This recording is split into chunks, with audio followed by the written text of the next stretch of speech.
Iyalah. Macam Itu aja. gila ya Ini kak. room bela sungkawan bang, room memperingati kematiannya Yesus sebelum hari Senin bangkit. Ini room muslim atau room Kristen? Memperingati bang, sini kita menceritakan tentang Ini enggak kisah-kisah room kematian nggak Yesus. punya agama gitu. Muslim bang, muslim. Oh muslim gitulah. Kalau dijawab, tanya dijawab kan gitu aja. Sudah aku jawab, tapi ini mau nggak dengar. Aku udah jawab muslim. Boleh bertanya aku bang? Boleh. Open game bang kalau bertanya. Oh nggak usah lah bang kalau open camp. Aku nggak pakai baju, aku baru bangun. Kau suruh-suruh pula aku pakai baju. Buka lagi celana bang. Ah, baru buka celana aku berturun ayatnya. Macam betul aja. Begini bang, kenapa abang ketika mau bertanya takut open camp, takut ditangkap? Abang lupa kalau Yesus pernah ditangkap? Masalahnya kau masalah. Bukan, maksudnya ini kan gini bang, ketika abang mau memberitakan kebenaran, tidak usah takut digeruduk. Yesus kan digeruduk di Taman Getsemani. Sekarang ini saya lagi ya, memang kalau room subuh ini susah diajak kompromi. Buka room tapi tadi kan saya bertanya, ini room muslim atau room Kristen, saya bilang. Ya. Kan sudah dijawab sama itu Ustadz Dio kalau ini room muslim. Apa lagi? Aku buka kamera orang, kau tahu jam berapa ini? Emang kenapa disuruh buka kamera daripada saya disuruh buka baju? Udah, Bang Muhammad, ini begini bang, aku jelaskan bang ya. Kenapa kita minta open cam? Karena kalau abang open cam, Nah. potensi untuk menghujat itu minim bang. Enggak, aku enggak mau menghujat. Siapa yang mau menghujat? Ya dengar dulu makanya. Itu sebabnya kenapa kita Baguslah kalian buka room gini. kan. Ya dengar dulu bang, dengar dulu. Aku bukan manusia penghujat berkota. Ya dengar dulu. Makanya kenapa kita minta seperti itu untuk meminimalisir hal itu. Enggak akan kuhujat kau. Iya, maka ini kan seringnya kan begitu bang. Ini kan kita melihat dari kebiasaan yang terjadi di aplikasi seperti ini. Makanya untuk Kalau meminimalisir. kalian yang mulai, kalau sudah menarasi terjun bebas kalian buat, akhirnya nanti penghujatan yang kalian buat, aku pun menghujat. Tapi kalau memang sharingnya masih normal, pakai akal yang sehat, nggak akan mungkin aku menghujat kalian. Aku manusia kok, bukan aku dilahirkan untuk jadi penghujat. Ya, Tuhanmu manusia bukan? Loh, manusia. Berarti kau semua manusia. Manusia. Mengaku kok bang? Manusia. Kami biar kau tahu apa yang kau tanyakan, kalau itu menurut kami pas dan benar, itu kami nggak akan lari. Kami konsisten. Benar ya. Oke, berarti benar ya Tuhanmu manusia ya. Pertanyaanmu tadi nggak perlu kitab-kitab yang ditafsir ini, nggak perlu. Cukup dengan kau tanya tadi Tuhan manusia, iya. Nggak perlu tafsir.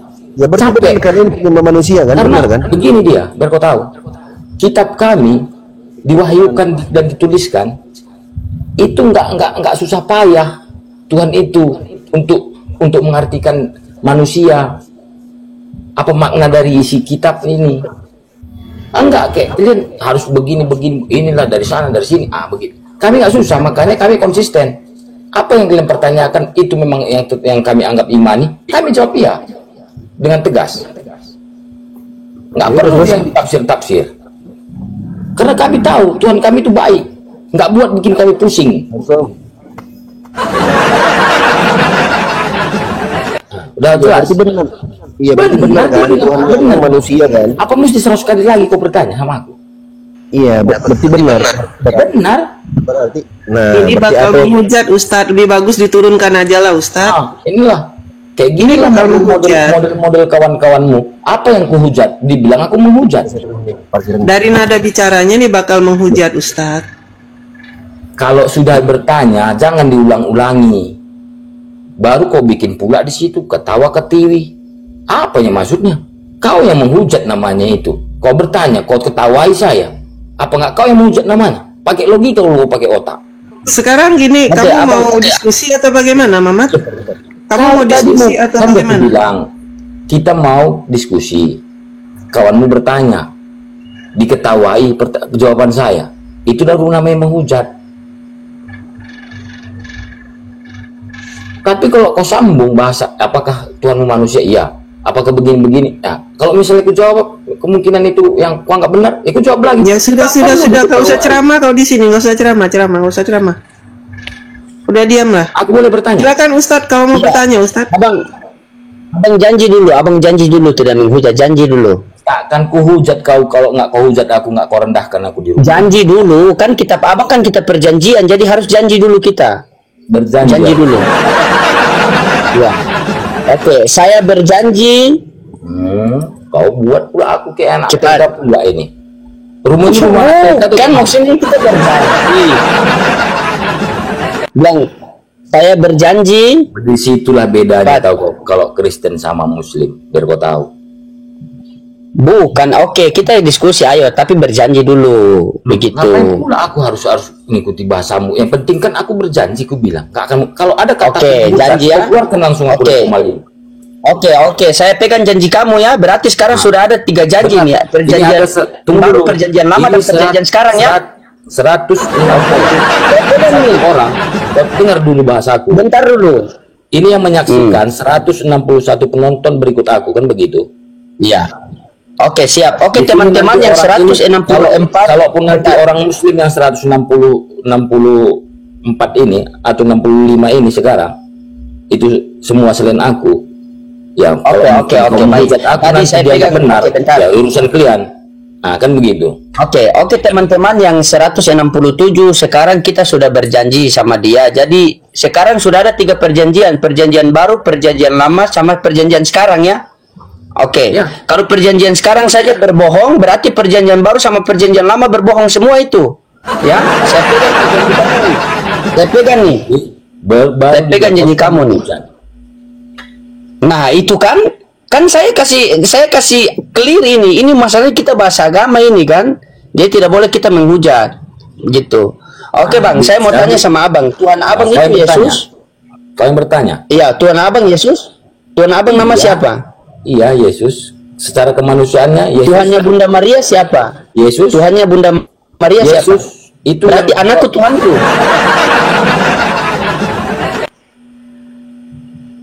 Berarti anakku Tuhanku. Iya. Heh. Jadi Maria melahirkan Tuhan. Iya dibilang. Maksudnya oke bang, sabar. Sudah berapa lama gejala-gejala begini abang mengalami bang? Kau tahu arti kata Tuhan? Apa Tuhan? Tuhan adalah sesembahan yang dimana seluruh manusia bergantung kepada Dia, bukan Dia digantung. Jadi menurutmu itu kan Bukan menurut saya, itu menurut KBBI, Kamus Besar Bahasa Indonesia. Kalau abang tidak mau mengikut bahasa Indonesia, tinggal ke Amerika saja bang. Iya, nggak aku bantah bahasa. Nggak aku bantah. Karena aku kan bertanya tadi. Kau Iya. ngerti nggak arti Tuhan? Ku bilang. Kau jelaskan. Iya. Berarti itu. Iya, Tuhan saya mengerti itu kata Tuhan. Secara kemanusiaan kan begitu. Mengartikan untuk sebuah nama untuk manusia kan begitu. Iya kan? Maksudnya gimana? Kata Tuhan ini menurutmu definisinya kemana? Ke mana? Ke pencipta atau apa? Definisinya. Definisi bang, bukan epilepsi. Iya, Ya, ngomong epilepsi. Iya bang, kalau definisi Tuhan saya mengikuti KBBI, Kamus Besar Bahasa Indonesia, karena saya menghargai saya tinggal di Indonesia. Jadi Tuhan itu adalah Sang Maha Pencipta bang. Jadi kalau menurut abang Tuhan itu dari mana bang? Oh, maksudmu Tuhan itu Maha Pencipta? Dari KBB, Papua. Tahu gimana? Jadi menurutmu Tuhan itu Maha Pencipta? Iya, Tuhan Maha Pencipta bang. Oh, jadi Rob? Iya Rob, kenapa Rob? Ah, Kan kita Rob ini bahas apa? Tuhan, kau lagi Rob. Rob ini apa? Apa? Kau yang Muslim, kau kutanya Rob apa? Nah, abang mau rujukan Rob itu ke mana? Ke Allah apa ke Nabi Muhammad atau ke saya? Berarti Nabi Muhammad itu bisa dibilang Rob? Ini tergantung. Berarti gelarnya Rob ini bisa ke Muhammad, bisa ke Allahmu? Izin bang Saya pun bisa. Iya lanjut. data. Buka data aja kita. Loading Rob, kata Rob dalam bahasa Arab. Ini aku edukasi aja ya biar teman-teman. Udah ini syubhat lapuknya di sini sudah saatnya kita sembelih ini. Namanya Rob itu dalam bahasa Arab secara etimologi itu ada 3 makna. Disebutkan oleh Imam Ibnul Ambari dalam kitabnya Az-Zahir fi Ma'ani Kalimatin Nas. Ada 3 makna kata Rob secara etimologi. Yang pertama bermakna pemilik, Al-Malik, pemilik, penguasa. Yang kedua bermakna As-Sayyidul Muta', tuan yang ditaati. Tuan ya, bukan Tuhan. Tuan, Tuan. Yang ketiga, Rob itu bermakna Al-Muslih, yang mengadakan perbaikan. Jadi kalau di KBBI kata Tuhan dan Tuhan itu beda. Kenapa bang? Tuhan sama Tuhan. Kenapa bang? Tuhan, Tuhanku katanya. Sama Tuhan itu nggak sama gitu. Ya beda lah bang. Kalau Tuhan itu bisa diperuntukkan kepada manusia. Nah, jadi kalau Tuhan nggak bisa diperuntukkan kepada manusia. dari mana rumusnya? Lo KBBI lah, kau baca lah KBBI itu. Tuhan itu adalah penguasa, pencipta yang disembah oleh manusia. Tuhan. Kalau Tuhan itu bahasa Indonesianya kan? Itu Tuhan. Kalau di negeri Mekah, apakah orang itu mengenal Tuhan? Kata Tuhan. Kok kemana-mana ya bang? Enggak, maksudku kalau misalnya ke bahasa Arab. Kau mau bahas sebentar. Kau mau bahas definisi kata Rob secara etimologi sama aku. Kau ngerti bahasa Arab enggak? Enggak, maksudku gini. Kalau kata Tuhan. Sebentar bang. Kalau abang ngerti, sebentar. Ini aku konfirmasi dulu ya. Jadi biar kita nggak buang-buang waktu ini. Aku bentar lagi aku mau ngajar ini. Sebentar lagi saya mau ngajar. Saya tanya dulu, abang ini mau ngetes kita, mau diskusi tentang makna etimologi kata Rob dalam bahasa Arab. Abang ngerti bahasa Arab nggak? Enggak. Nah, kalau abang nggak ngerti, aku ngajarin abang. Ada lagunya, ya Rob katanya kan itu kan ke Muhammad. Iya, udah tahu aku. Itu bang Metal, dengarkan aku bang ya. Dengarkan aku bang Metal ya. Ternyata ilmumu. Itu argumentasinya Edis, itu argumentasi anak kecil yang cacat logika. Iya, maksudnya bagaimana? Dengarkan aku bang. Bukan. Dengarkan sebentar. Iya, aku jelaskan biar kau nggak tambah malu di sini. Biar nggak tambah malu. Nah, makanya. Ya dengarkan ya. Argumentasi Edis, dia bawa lagu. Kita bahas agama pakai data. Data yang diakui dan akurat dalam agama Islam itu ada Al-Quran dan hadis-hadis Rasulullah yang sahih. Si Edis dia bawakannya lagu ciptaan manusia. Muhammadku, dengarlah seruanku. Itu kan yang dijadikan dalil kan? Ya. Nggak cocok lah bang. Sekarang begini pertanyaannya, mengapa lagu itu keluar? Lagu itu dinyanyikan. Kau tanya Haddad Alwi, kenapa dia buat lagu seperti itu? Jangan kau tanya kami. Ya, kok loh? Abang tahu siapa pencipta? Abang tahu siapa pencipta lagu itu? Tahu abang? Yang salah, yang penciptanya nggak beres itu. Sekarang dia ciptakan Muhammadku, dengarlah seruanku. Itu kutanya abang, itu dalil nggak itu ucapannya dia itu? Liriknya itu dalil nggak dalam Islam? Kutanya dulu abang. Karena kan dianggap Muhammad itu sesembahan. Dianggap siapa? Dengarlah seruanku. Harusnya kan. Enggak, sebentar. Abang jawab jujur. Ya. Lirik lagu itu dalil nggak dalam agama Islam? Itu nggak tahu aku. Yang sebentar aku azan bentar ya, aku lihat dulu. Kalau nggak tahu makanya dengarkan orang menjelaskan, kau jangan menjawab. Sekarang kan begini, manusia berseru itu hanya kepada Sang Pencipta. Kenapa kepada manusia? Nah, itu yang perlu pertanyakan. Izin masuk, ya baik. Iya ya, betul juga yang dikatakan sama Ustadz Dio ya.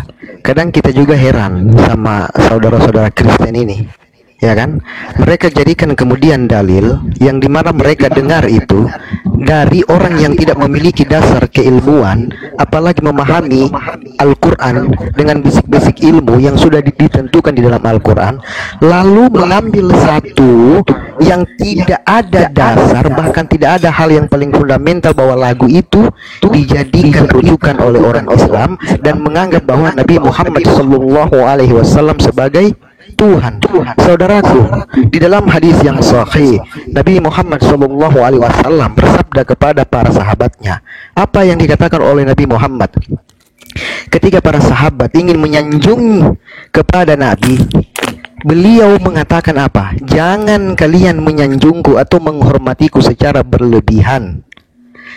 Jangan kalian seperti Bani Israel yang menyanjung Isa putra Maryam sampai-sampai mereka menuhankannya. Tapi katakanlah kepadaku, aku Abdullah, Rasulullah, hamba Allah, dan tidak lebih dari sekedar utusan Allah.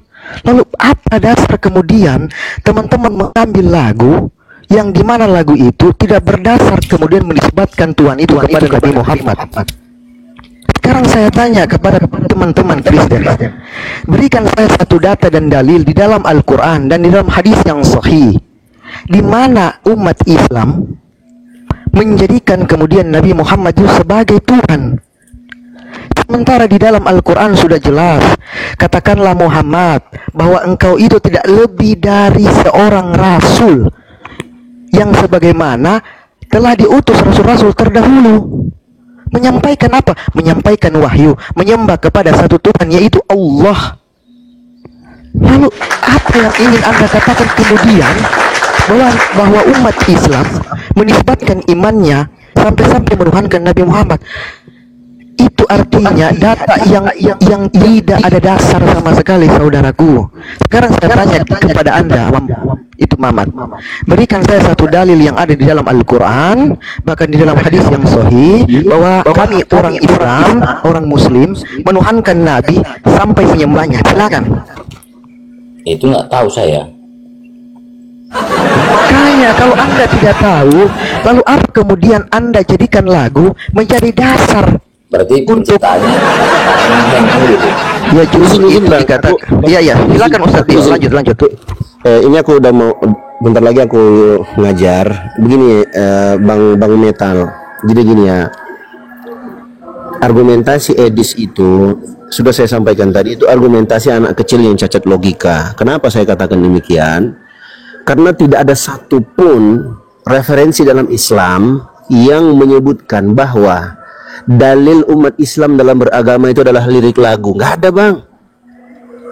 Penulis lirik lagu Haddad Alwi itu penganut agama Syiah. Oke? Bukan Islam.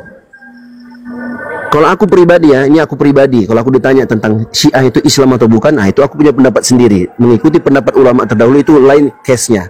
Yang intinya, kalau kalian mau berargumentasi dengan argumentasi Edis yang cacat logika itu, coba kalian pelajari ulang. Edis itu cacat logika, itu yang pertama. Yang kedua, si Edis itu tidak mengakui Yesus itu Tuhan. Dia saksi Yehova dia, Bang. Yang ketiga, dia live itu demi cari koin. Makanya teman-teman Kristen yang dungu-dungu ini ikut-ikut dia, kemudian support dia supaya dia bisa hidup di Amerika sana. Makanya aku bilang, sering aku ulang-ulangi, kawan-kawan Kristen kalau mau berargumentasi, pakailah argumentasi yang memang itu diakui dan disepakati oleh umat Islam. Bawa Al-Quran, bawa hadis, kita bahas di sini. Jangan kau bawa lirik lagu. Tidak ada umat Islam yang menjadikan lirik lagu itu sebagai dalil dalam beragama. Nggak ada, Bang. Di sisi yang lain, ini terakhir aku tutup ya. Nabi Muhammad SAW pernah bersabda, la tuturuni kama ataratin nasara ibn Maryam. Innama ana abdun faqulu abdullahi wa rasuluh. Jangan kalian lewat batas berlebihan dalam memuji aku Sesungguhnya aku hanyalah seorang hamba, maka ucapkanlah hamba Allah dan Rasulnya. Kenapa disebut hamba? Dia tidak berhak, tidak layak untuk disembah. Kenapa disebut Rasul? Dia tidak boleh didustakan, dia wajib dibenarkan. Kenapa? Karena dia berbicara tentang agama Islam dengan wahyu yang Allah wahyukan. Mana datanya? Dalam Al-Quran disebutkan, wa ma yantiqu 'anil hawa in huwa illa wahyu yuha. Nabi Muhammad itu tidak berbicara dengan hawa nafsunya. Dia berbicara, tidaklah dia berbicara melainkan dengan wahyu yang diwahyukan kepadanya. Jadi kalian teman-teman Kristen ya, gak usah kalian terlalu euforia. Edis nggak ada yang bisa lawan Edis. Pencipta lagunya yang nggak beres gitulah ya. Ya nggak beres lah. Nggak ada akhlaknya itu ya. Pencipta lagunya yang nggak beres, dan kalian umat Kristen tambah nggak beres juga, karena jadikan itu sebagai data, dan lebih nggak beresnya lagi. Yang lebih nggak beresnya lagi, bang, ini yang paling fatal ini, yang lebih nggak beresnya lagi, kalian jadikan argumentasi si Edis sebagai senjata utama untuk menghantam Islam, sedangkan Edis tidak mengakui. Itu yang paling sadis, bang. Terima kasih teman-teman, Bang Dias, Bang Zulkifli, abang-abang semua. Ya, siap Ustaz Dio. Syukron. Terima kasih. Aku izin ya, ini aku ada izin Ustaz Zulkifli, ini saya punya perumpamaan buat Bang Mamat. Waalaikumsalam warahmatullahi Ini seumpama. Seumpama Bang Mamat, saya ini menyanyi. Oh Bang Mamatku, dengarlah seruanku, aku rindu padamu Bang Mamatku. Apa berarti Bang Mamat itu saya anggap Tuhan? Ya kalau berseru-seru sama aku ya iyalah. Nggak berseru-seru. Berseru itu artinya apa sih Bang Mamat? Kamu bahasa Indonesia itu Meminta kan gitu. Artinya kan memintanya berseru-seru. Jadi begini bang, Allahnya Muslim ini kan maha tahu kan bang. Halo bang. Ya. Maha tahu ya bang ya. Jadi kalau Allahnya maha tahu, mengapa di saat diturunkan wahyu kepada Nabi kalian Muhammad di Gua Hiro, Allahnya Apa? kok Jibril itu menyuruh membaca, padahal Nabi Muhammad itu kan tak tahu membaca gitu loh. Nah,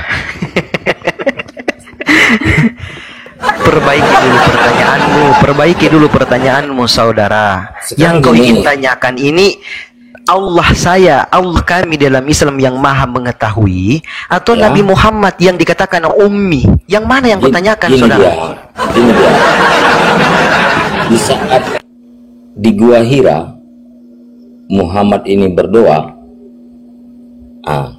datanglah si Jibril, kan begitu, menyuruh membacakan ayat, kan begitu, bacakanlah sampai 3 kali disuruh baca. Apakah Allah ini tidak tahu kalau Muhammad ini dulu nggak tahu membaca? Astagfirullahaladzim. Makanya dipaksa sama Jibril masuk dulu. Kalau memang tak, harusnya kan kalau memang dipaksa, harusnya kalau memang disuruh Jibrilnya datang menemui Muhammad memberikan wahyu, harusnya kan pemberitahuannya kan dari Allah itu, ya dia nggak tahu baca, jangan kau paksa-paksa, kan harusnya gitu. Ini masa Jibril masa baca sampai 3 kali. Ya metal, coba kasih kesempatan Bang Zul dulu untuk menjelaskan, nggak usah kamu perpanjang. Sudah dapat poinnya, silakan Bang Zul. Ya, yang pertama seperti ini saudara. Pertanyaan Anda, mungkin Anda bingung juga dengan pertanyaan Anda ya. Tapi tidak apa-apa, saya hargai pertanyaan Anda, saudaraku. Yang pertama,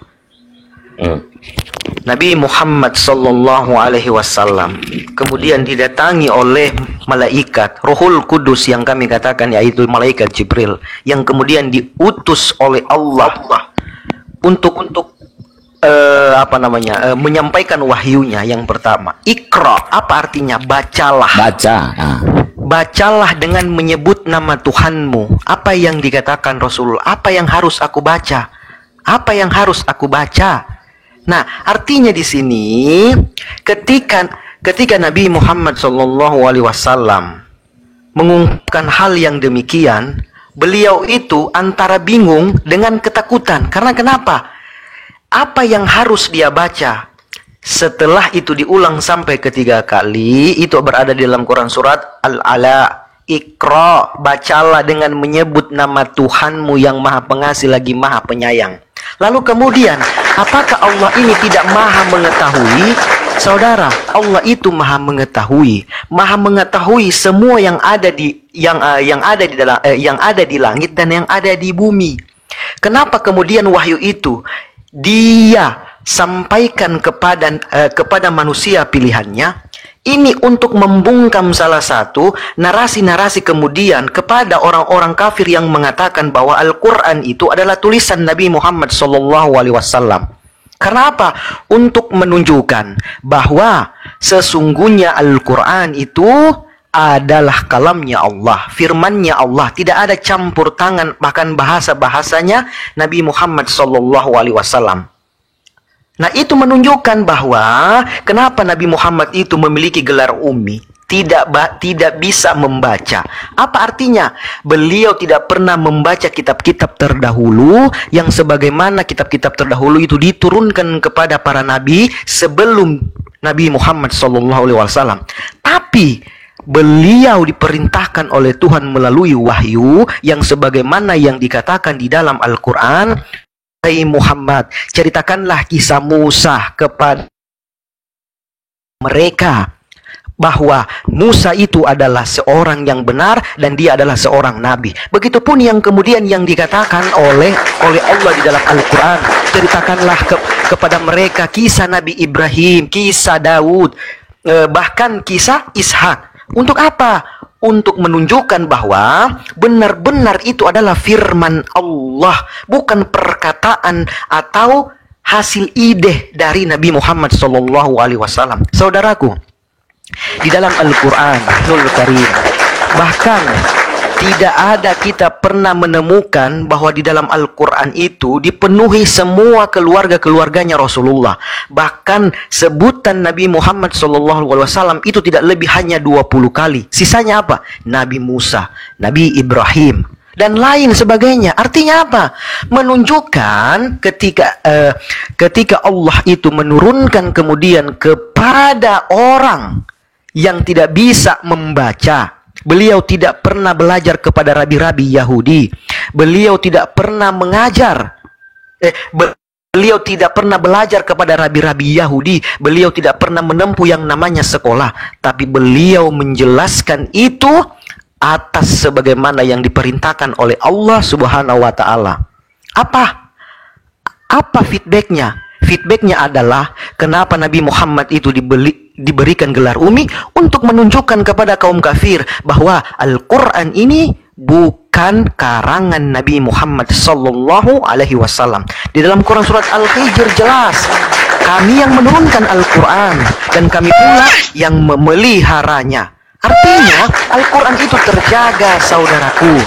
Nah, lalu timbul pertanyaan kepada teman-teman Kristen, siapa saksinya? Loh, kalian tahu nggak apa itu wahyu? Wahyu itu diturunkan secara cepat dan tersembunyi. Justru itu di dalam Al-Quran dijelaskan, mereka tidak percaya wahai Muhammad dengan apa yang diturunkan kepadamu Al-Quran. Cukuplah Allah yang menjadi saksi dan para malaikat-malaikatnya. Itu yang dinamakan wahyu. Bukan berarti harus ada saksinya, saudaraku. Karena wahyu itu adalah diturunkan secara cepat dan tersembunyi. Nah, itu yang harus kalian pahami, saudara-saudara Kristen. Makanya saya mau ketika teman-teman Kristen itu bertanya, tolong bertanya dengan betul-betul bertanya, bukan hanya menisbatkan pertanyaan itu hanya dasar dengan kebencian. Tidak akan masuk, saudaraku. Oke, lanjut. Kalau dulu Bang Palupu. Assalamualaikum Bang Palupu. Waalaikumsalam Bunda. Masya Allah penjelasannya, kita kasih aplaus dulu. Ini Udin. Assalamualaikum buat Bunda Anissa ya. Bunda ya. Silakan dilanjutkan. Halo. Halo. Ya silakan dilanjutkan lagi Metal. Bang Metal silakan. Jadi begini, maksud saya bukan artinya menanamkan kebencian atau, tapi kita kan berpikir pakai logika, kan begitu.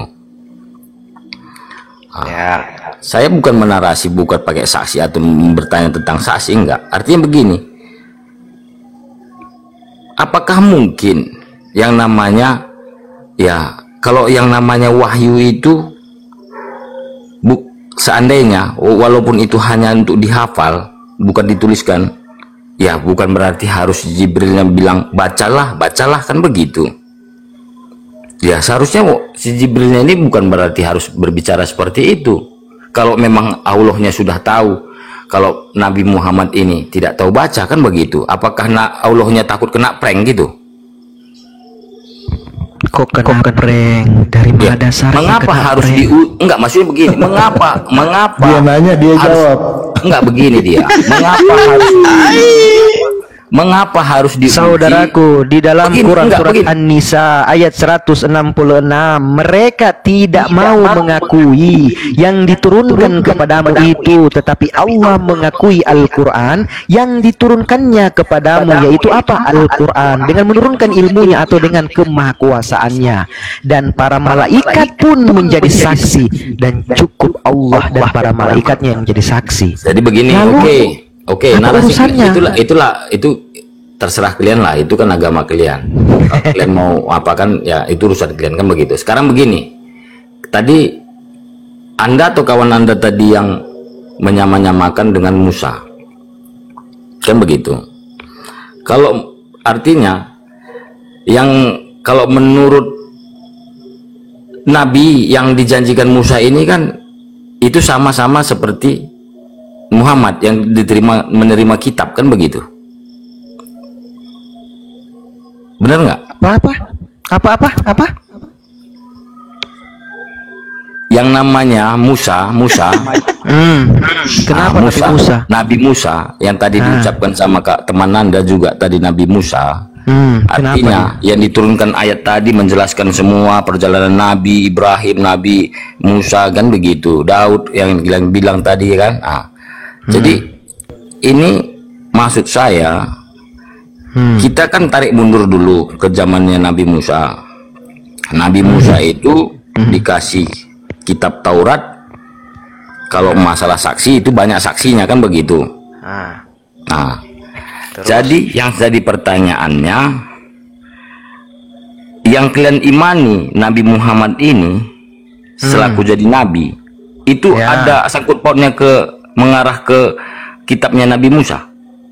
Oke, baik. Saya pahami pertanyaan Anda, sekalipun Anda saja tidak memahami apa yang Anda tanyakan. Begini saudara, kan saya sudah bilang di dalam Quran surat Maryam ayat ke-51, dan ceritakanlah Muhammad kisah Musa di dalam Al-Quran. Dia benar-benar orang yang terpilih, seorang rasul dan nabi. Baik, menyangkut beliau Nabi Musa alaihissalam yang kemudian diturunkan salah satu kitab. Kami beriman kepada kitab-kitab yang terdahulu. Tidak lengkap iman kami kalau kami tidak mengimani kitab-kitab yang diturunkan kemudian kepada nabi-nabinya terdahulu. Tapi satu hal yang Anda harus pahami saudara, kitab itu diturunkan kemudian kepada Nabi Musa, tidak ada jaminan untuk dijaga. Maka dari itu, ketika Anda ingin mengatakan kami beriman kepada Taurat yang sebagaimana Taurat yang ada sekarang, saudaraku, bukan Taurat itu lagi yang kami maksud. Karena kenapa? Ketika Alkitab atau kitab yang diturunkan kepada Nabi Musa itu tidak ada jaminan untuk dijaga, apakah kemudian kami akan percaya bahwa Taurat yang diturunkan kepada Nabi Musa adalah Taurat yang sekarang? Belum tentu. Karena sudah dirubah atau sudah ditambah bahkan dikurangi ayat-ayat yang ada di dalam kitab tersebut. Justru itu di dalam Al-Quran dengan jelas mengatakan, celakalah mereka yang menulis kitab-kitab Allah, firman-firman Allah, lalu mereka mengatakan bahwa ini dari Allah. Jadi begini berarti jelas. pertanyaan saya. Artinya sebentar. Anda klaim kitab sebentar, Taurat saya itu, belum selesai. Anda bertanya kan? Ya. Selesaikan saya dulu, baru Anda menanggapi, saudara. Oke? Saya jelaskan pelan-pelan.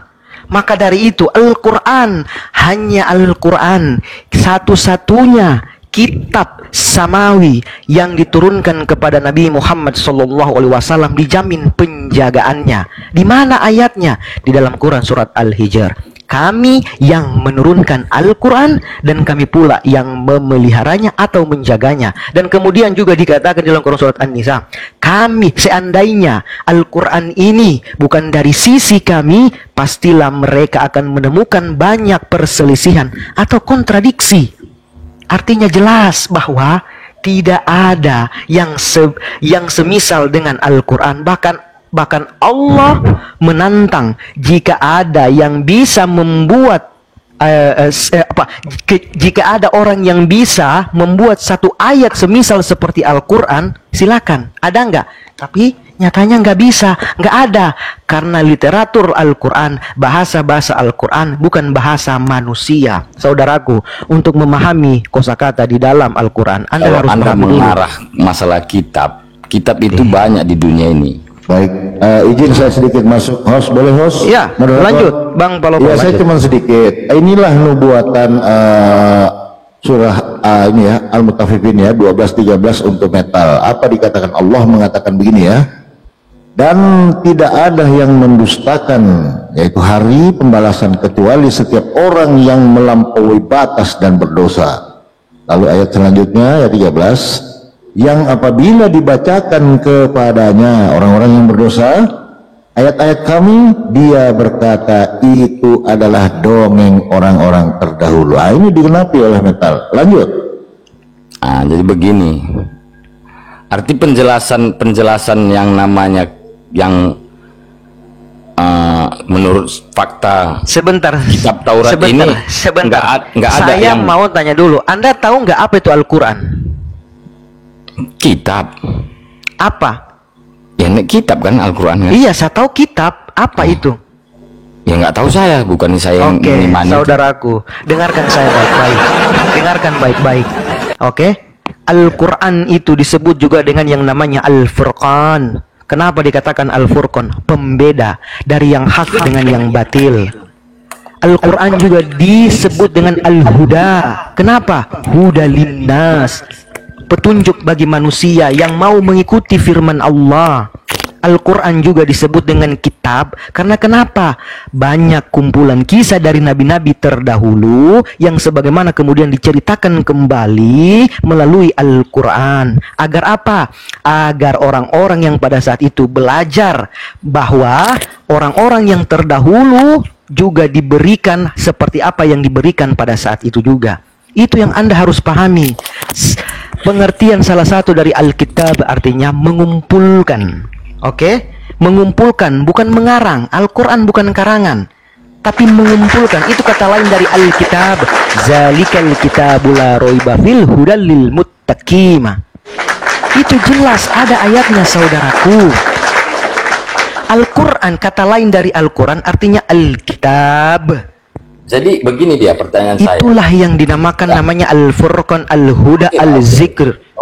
Karena kenapa? Al-Zikr itu untuk mengingat Allah dan sebagai pedomannya umat Islam agar tidak apa? Agar tidak tersesat. Begitulah yang kemudian yang dikatakan oleh Nabi Muhammad SAW. Aku akan tinggalkan kalian agar kalian tidak tersesat. Berpeganglah kepada Kitabullah dan As-Sunnah, Al-Quran dan sunnahnya Rasulullah. Di dalam hadis yang sahih, qala Rasulullah sallallahu alaihi wasallam, bi alaikum bis sunnatin wa sunnatin khulafa ar-rasyidin. Enggak. Ikutilah sunnahku dan sunnahnya para sahabatku. Begini dia, mengapa harus Allah itu mengatakan kepada Muhammad harus mengimani kitab-kitab sebelumnya? Tapi ya, kalian sendiri mengklaim itu kitab tidak benar. Kitab itu sudah palsu, kan begitu? Apakah di zaman Nabi Muhammad itu sudah berapa kali saya bilang Anda? Berapa kali saya bilang Anda, saudara? Sabar dulu. Ya, ini saya mau berarti jelaskan Anda. Berarti di zamannya Nabi Muhammad ini kitab sebelumnya itu sudah dipalsukan. Innalillahi wa inna ilaihi rajiun. Makanya dengarkan saya saudara, dengarkan baik-baik, catat dan pahami apa yang saya katakan. Kami tidak akan lengkap iman kami kalau kami tidak beriman kepada kitab-kitab terdahulu. Apa itu? Kitab-kitab yang diturunkan kepada Nabi Musa, Nabi Daud, Nabi Isa alaihi salam. Karena kenapa? Karena itu adalah bagian dari wahyu Allah. Ini sambungannya saudaraku. Bukan berarti kitab yang dimaksud oleh Al-Quran adalah kitab yang sekarang, yaitu Taurat yang sekarang, Injil yang sekarang. Bukan yang itu saudaraku. Karena kenapa? Tidak ada jaminan untuk dijaga. Tidak ada jaminan untuk dijaga. Yang kami imani adalah kitab yang pada saat itu, yang nabinya masih ada, wujudnya masih ada. Bukan yang sekarang setelah nabinya sudah tidak ada. Saya paham. Sabar Bang Metal. Sabar Bang Metal. Enggak sabar Bang Metal. Itu saya paham. Sedang dijelaskan. Sabar. Anda coba mendengarkan dulu supaya jelas. Saya paham pertanyaan itu terus diulang-ulang.